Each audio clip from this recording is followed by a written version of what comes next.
survey কৰি আছো দুই এগৰাকী মহিলাই যি পোৱা নাই 2-3 হাজাৰ অৰুণোদয় বঢ়াই দিম যাতে সকলো মহিলাই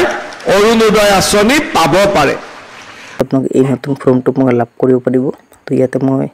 দেখুৱাই দি আছো আপোনাক এই চাব বহুত কিটা মানুহৰ নাম আছে তো যি সকলৰ নাম আছে সেই সকল মানুহৰ কাৰণে ভাল খবৰ আৰু যি সকলৰ নাম নাই সেই সকল মানুহ কিন্তু সেকেন্ড লিষ্টত অৰুণোদয় আঁচনি আমি 28 লাখ মহিলালৈ বৃদ্ধি কৰিলো আৰু এইবাৰ আমি নতুনকৈ সাৰ্ভে কৰিছো আমি 40 লাখ মহিলাক অৰুণোদয় আঁচনি দিম মাহত 1250 টকাকৈ লাভ কৰিব আমি সাৰ্ভে কৰি আছো দুই এগৰাকী মহিলাই যি পোৱা নাই 2-3 হাজাৰ অৰুণোদয় বঢ়াই দিম যাতে সকলো মহিলাই অৰুণোদয় আঁচনি পাব পাৰে